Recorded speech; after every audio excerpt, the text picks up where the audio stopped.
Bienvenue sur le podcast Explique-moi le Human Design comme si j'avais 6 ans. Je suis ton hôte Stéphanie Dolegui.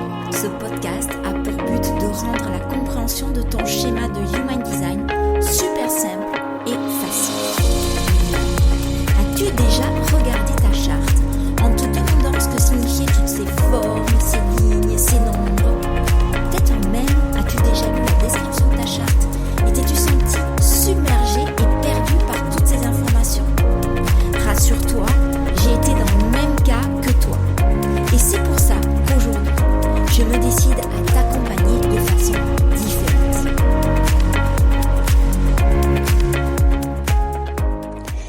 Bienvenue dans cette nouvelle saison de Explique-moi le Human Design comme si j'avais 6 ans. Je suis vraiment hyper contente de te retrouver après cette longue pause qui pour moi a été nécessaire et sur laquelle j'aurai peut-être l'occasion de revenir dans les épisodes qui suivent. Cet épisode, je voulais qu'il amorce la nouvelle année. Et quoi de mieux que de l'amorcer en expliquant de façon très simple, enfin en essayant de rendre très simple l'explication de ce cycle, ce passage à la nouvelle année sous le prisme du Human Design. Donc déjà, je te souhaite une excellente nouvelle année 2025. Je te souhaite plein de toutes les réalisations possibles et inimaginables, de tous les projets que tu as dans la tête, et ça dans toutes les sphères de ta vie, parce que il ne faut pas négliger une sphère plus qu'une autre. La santé, c'est très très important. Le mois de janvier, de façon traditionnelle, ça sert à souhaiter ce passage à la nouvelle année. Alors qu'on y adhère ou qu'on n'y adhère pas, ça peu importe. Mais on se sert souvent de l'entièreté de ce mois pour se la souhaiter mutuellement, que ce soit dans nos familles ou dans notre milieu professionnel. Et je sais que dans les générations plus âgées, ça se fait encore de passer de maison en maison, ne serait-ce qu'avec le voisinage, pour se souhaiter la bonne année. Moi, je me souviens que quand j'étais enfant, ce mois de janvier célébrait un peu l'occasion de se retrouver entre voisins, de se dire bonne année, de s'apporter une boîte de chocolat, ça s'est perdu plus ou moins. Donc la nouvelle année, elle commence habituellement le 1er janvier. À minuit, on se réunit tous pour fêter le passage de la nouvelle année, on s'embrasse, on se fait des accolades, on boit du champagne. Et ça concerne les pays occidentaux. Et pourquoi le 1er janvier? Parce que déjà, et là je vais faire une petite aparté historique, à l'époque de César et du calendrier julien, c'était le jour où les consuls romains prenaient leurs fonctions officielles et marquaient le nouveau départ pour la République romaine. Bon, après, le calendrier il a été un peu modifié par le pape Grégoire XIII, mais on a conservé le 1er janvier comme point de départ. En Chine, par contre, on souhaite le nouvel an chinois, cette année c'est le 29 janvier, d'ailleurs je crois que c'est l'année du serpent, et parce qu'il se base sur un autre système de calcul, et je crois qu'il se base sur le système du calendrier lunaire chinois.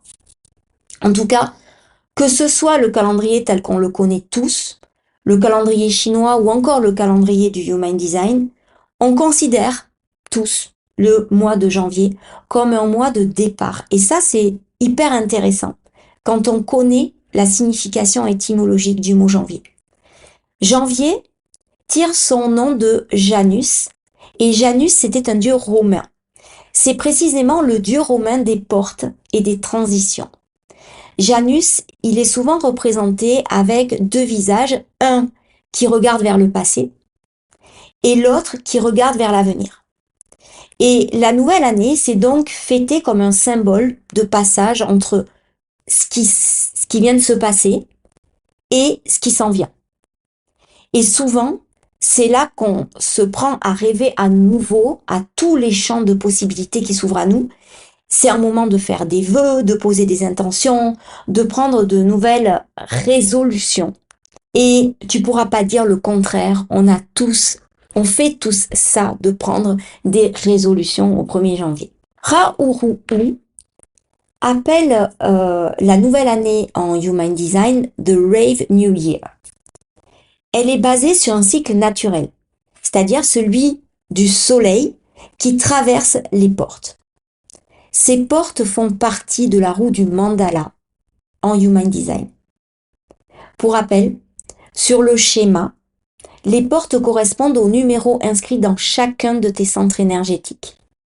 Il y en a 64 en tout et elles correspondent à la fois au système du Human Design, mais elles se basent sur le système du I Ching chinois, et Richard Rudd s'inspire des 64 portes comme étant la base de ces 64 clés génétiques.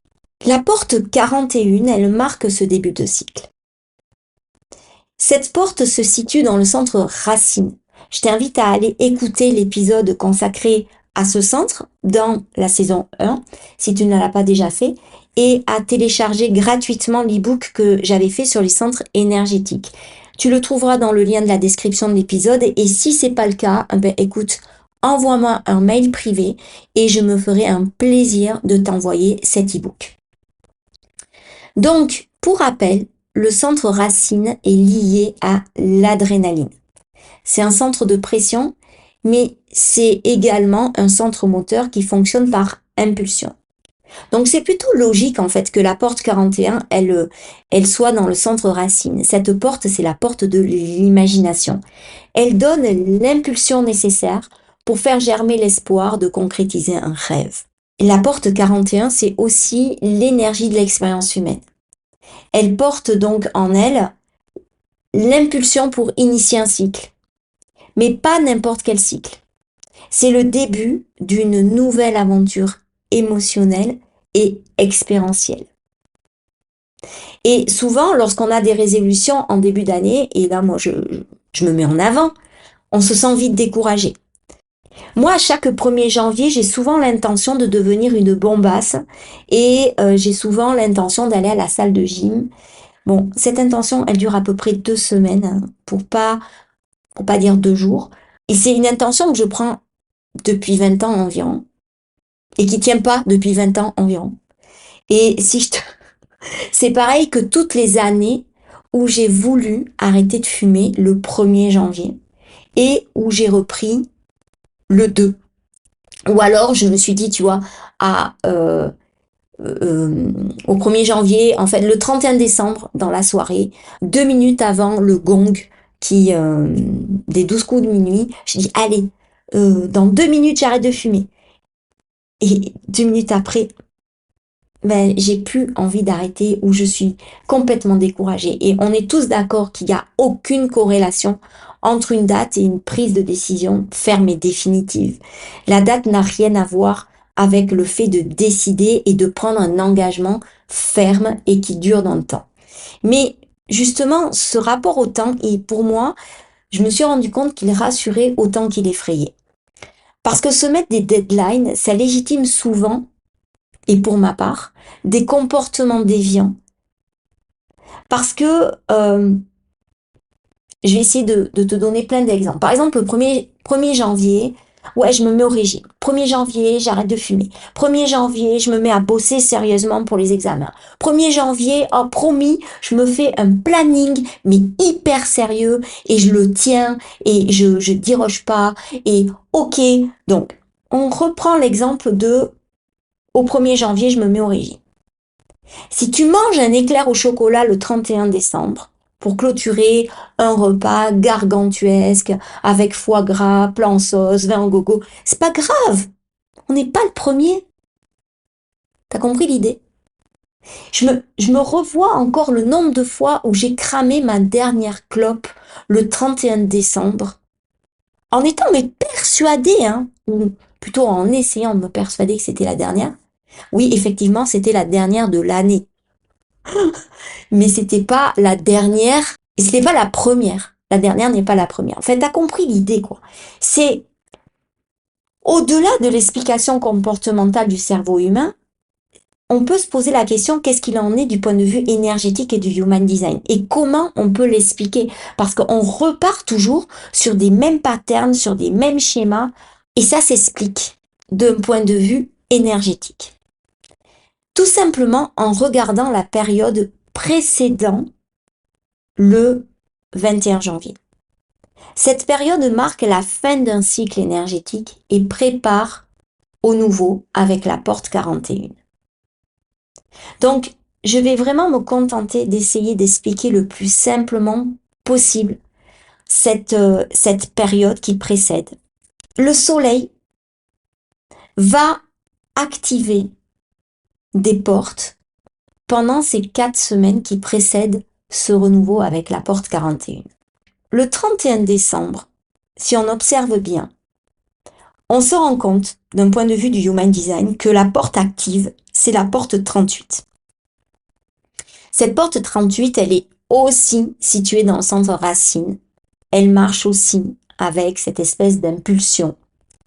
C'est la porte qu'on appelle la porte de l'opposition, la porte de la lutte. Elle est profondément liée à l'idée de faire un bilan pour trouver un sens à ce qui a été fait dans l'année.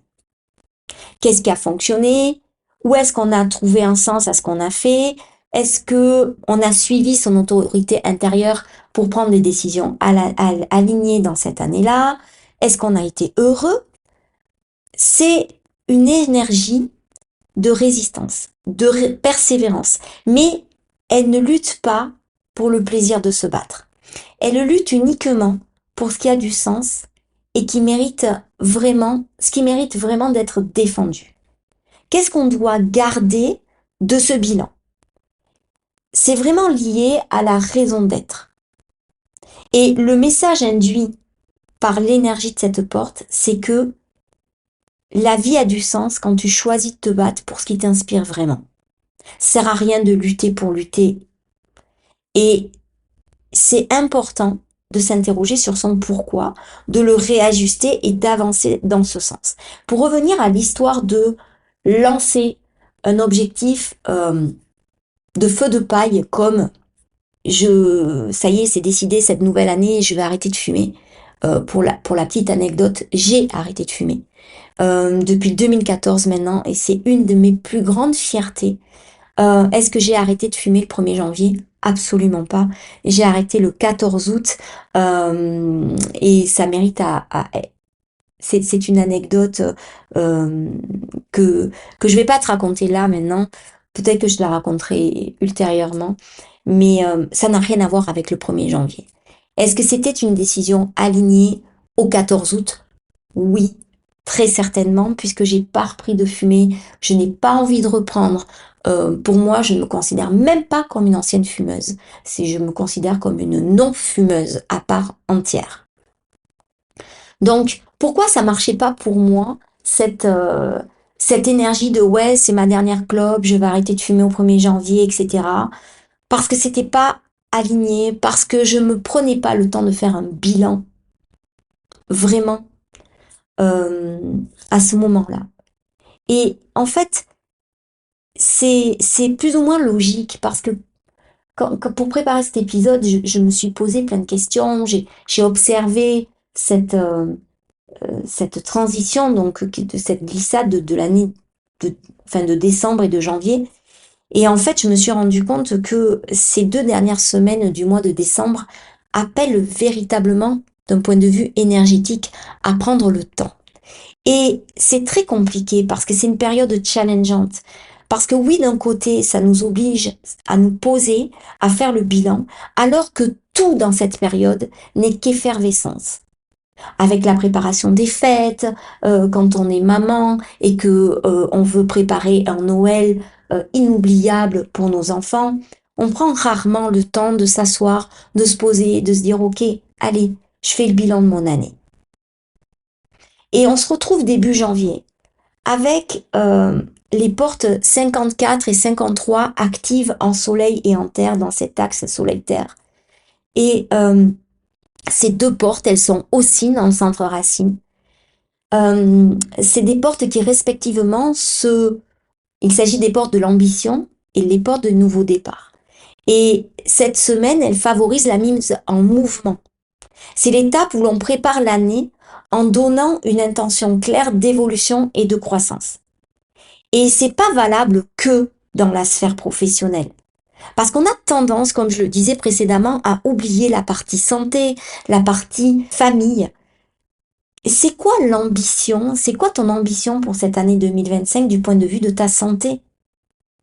Aller bien forcément, mais concrètement, qu'est-ce que tu vas mettre en place pour aller bien? On est ici avec de nouveaux départs et de nouvelles routines. Comme, par exemple, moi, je décide qu'au moins une fois par semaine, je vais aller marcher 1 heure. C'est tout simple, mais le fait de le verbaliser et encore plus de l'écrire quelque part, ça va aider à l'ancrer dans la matière. La troisième phase concerne les portes 61 et 62. Pour ma part, j'ai les 2 portes actives dans mon schéma. Ce sont des portes que je connais bien. La porte 61, c'est la porte du mystère. Elle se situe dans le centre-tête et elle apporte des inspirations profondes. La porte 62, elle est située dans l'ajna. C'est-à-dire qu'elle organise les idées en concepts concrets et pratiques. Donc, dans cet axe, on passe d'une énergie de vision inspirée à une organisation concrète pour mettre nos idées en action. C'est la continuité logique de la semaine qui a précédé et on fait confiance à cette vérité intuitive. La clarification viendra par la suite. Ici, on induit la notion de temps et il ne faut pas se précipiter. C'est souvent ce qui nous fait défaut parce qu'on est tous, quel que soit notre type énergétique, plus ou moins impatients à mettre les choses en place. Qui n'aime pas les nouveaux départs? Tout le monde aime les nouveaux départs. Parce que ça nous donne une légitimité, comme je disais, à faire peau neuve, à se dire, ok, je me suis plantée, j'ai pas tout fait bien, mais là, c'est bon, je repars sur une page blanche, je vais tout écrire. Sauf que, quelque part, c'est un leurre. Personne ne repart sur une page blanche. On repart avec nos vieilles casseroles. Et le but, c'est d'en prendre conscience. Parce que si on prend conscience de ces vieilles casseroles, on prend aussi le droit de les prendre avec nous ou de les laisser par côté, mais en conscience, et de leur dire au revoir par la même occasion. Donc la dernière étape qui vraiment marque ce début d'année en Human Design, c'est la porte 41. Et elle symbolise les désirs et les rêves qui lancent un nouveau cycle d'expérience. La porte 41, jumelée à la porte 31, qui est dans l'axe, qui est quand le soleil active la porte 41, la porte 31 est activée par la Terre. Ensemble, elle nous rappelle que nos rêves individuels, propres à chacun, ne sont pas isolés. Que lorsqu'ils sont alignés et portés par un leadership qui est authentique, ils peuvent devenir un mouvement collectif et porteur de sens et d'évolution. Donc, bien sûr que à chaque fois que le soleil transite la porte 41 en ce 21 janvier, c'est comme si l'univers nous offrait une page blanche. Parce que c'est comme si on se donnait l'autorisation de semer une graine, la graine du désir, la graine du rêve, prête à germer.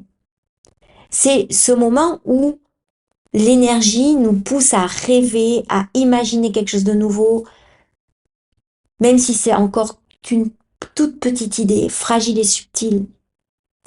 Je pense à une amie là en ce moment qui, chaque début d'année, prend une journée entière pour s'isoler, écrire dans son carnet ses rêves pour les mois à venir, même ceux qui paraissent fous et irréalisables.